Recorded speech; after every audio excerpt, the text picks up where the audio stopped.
Good morning. This video is about a new Umarex mold I've made. It's for the shotgun, the 68 caliber. I've shown a couple of products in the past that used a similar mold, but this one's kind of different.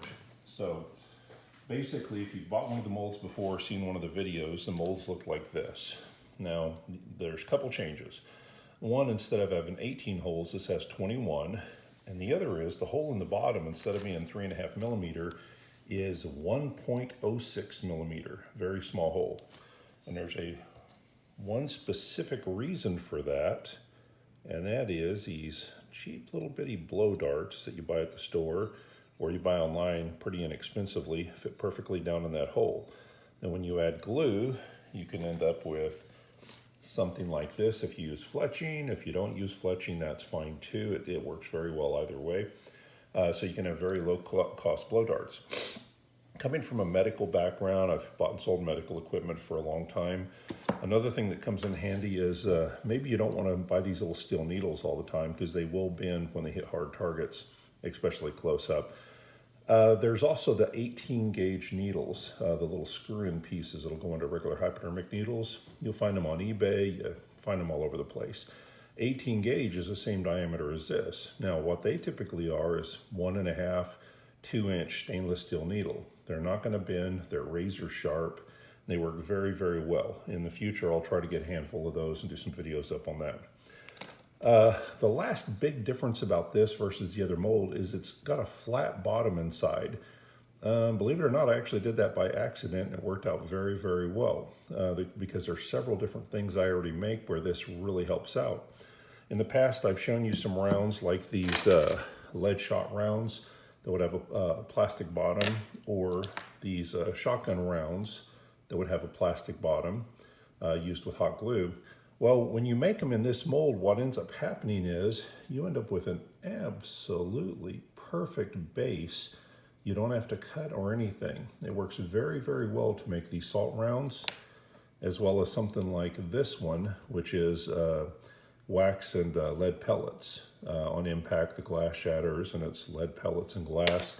On this one, on impact, the glass shatters. You end up with salt, mix of ghost pepper and some other nasty peppers inside in the glass. Either way, it's probably wouldn't be fun to get shot with it. But on this mold, I wanted to show you a few other things you can do with it. The wax bullets that I did in the last one would work very, very well with this because the hole is so small in the bottom. When you're pouring in hot wax, you get the tiniest bit of, at least just a little bit of wicking that comes out the bottom of it, but for the most part, wax doesn't drain through. So you can create wax slugs, mixing it with lead, with salt, with pretty much anything you want to do. You could fill the sucker up and end up with a pretty decent sized round that doesn't weigh much. But for today, what I wanted to do was let people know that you don't have to spend a lot of money to make these things. I had somebody asking me where I get these glass bottles, and it's simple enough. Coming from the medical field, this is a typical little bitty tube that gets used a lot. I can actually take the dimensions and try to add it to the video. But basically, you look at your barrel, which is .680, which is about like 12.75 millimeter, and you look for anything that will fit. Me personally, when I went to look for these tempered glass vials, I just got on eBay, I knew the dimensions, and I started looking, and I found somebody who had thousands of them, and I bought them all for a pretty decent price, and it's nothing you can't do. But in this case, I wanted to let everybody know that you don't have to go out and buy expensive things to make these bullets. You can use pretty much anything that you can find around the house. And with that said, this morning I got up and made several different rounds. Okay, the first one is, this is still a needle from a regular blow dart, but the base there, anybody who does electrical work is going to recognize that. That's one of those little electric connectors that you put wires up into, twist, and lock wires in place. Most houses, if you have a garage with a little bin of nuts and bolts and all sorts of odd stuff, you might very well have one of those in it. I took another one of those and used the little wire connector, ran a screw up through it, so you have a fairly nasty little screw sticking through. Same basic thing. Now that one isn't nearly as pretty, but it doesn't need to be. The base is .680, and that's what you're looking for, is a good tight seal of the barrel. The next one I did was a wall anchor. That's one of those, you run it in so you can put a screw into it and have a picture hanging. I think these are made out of zinc or aluminum. Either way, they're pretty nasty and have a little screw tip in it, so I think they will hit pretty well. This one's just a steel ball bearing dropped into a couple squirts of glue. Let it harden. It's going to have quite a thump when it hits. This was the funnest one. It took me a minute to do, but basically what I used is a part of a wadding from Shotgun. These are ridiculously cheap, and I use them quite a bit.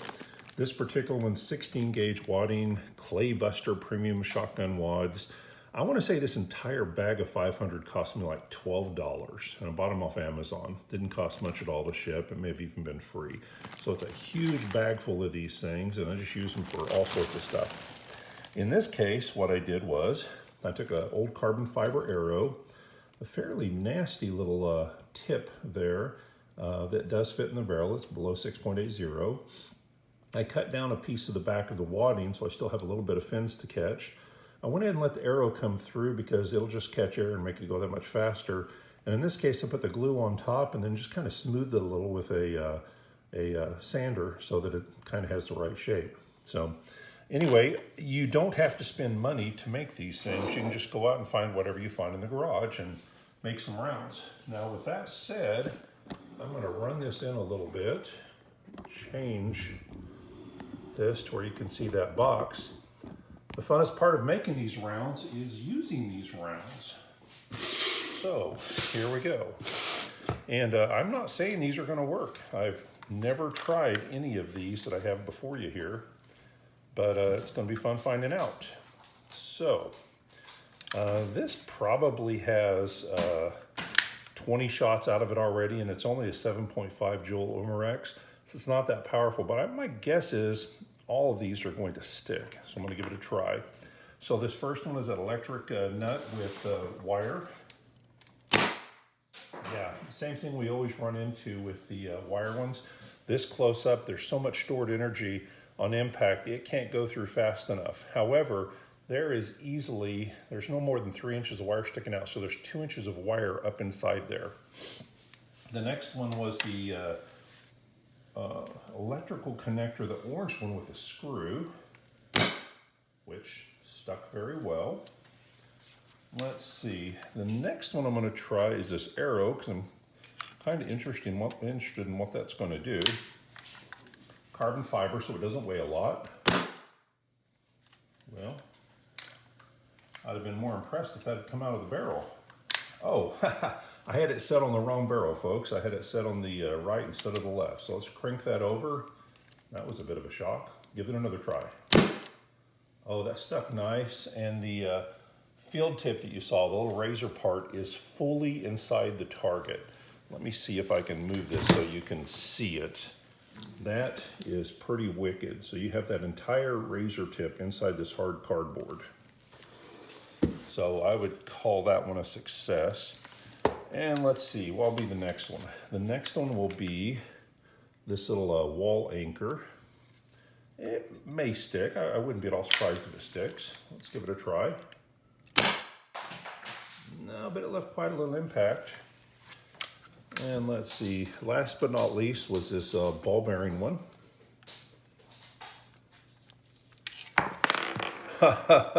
Okay, folks, that was a swing and a miss because the ball bearing popped right out of the glue. So that one didn't work. And let's finish this off with just a plain old blow dart with the fletching. And again, what I'm going to do in this case is I'm actually going to step back about 8 feet and shoot. I'm going to see if that's enough that the wind drag slows it down, where the kinetic energy and that the stored energy in that needle doesn't tear it apart. So let's give this a try at about 8 feet. Well, that almost hit it. What happened was it didn't bend like a lot of them do, but it still bent pretty good. If you're shooting into gelatin, like ballistic gelatin or meat, it doesn't bend. And with that said, I've actually bought all the ingredients for ballistic gelatin. So in the next 2 or 3 videos, I'll actually be showing you 2 things. One, how to make ballistic gelatin very cheap, just in case you want to make some of your own. And 2, how the things like the needle and probably this arrow one, because I'm pretty impressed by that, work with ballistic gelatin. And that should be an interesting video. Anyway, I started out by making 10 of these. I have one as my test mold, so I'm holding on to it, playing with it, and making different things. So I'm going to put 9 of these up for sale here in the next few minutes. If people are interested in them, I'll keep on making them. So anyway, y'all have a great day. Take care.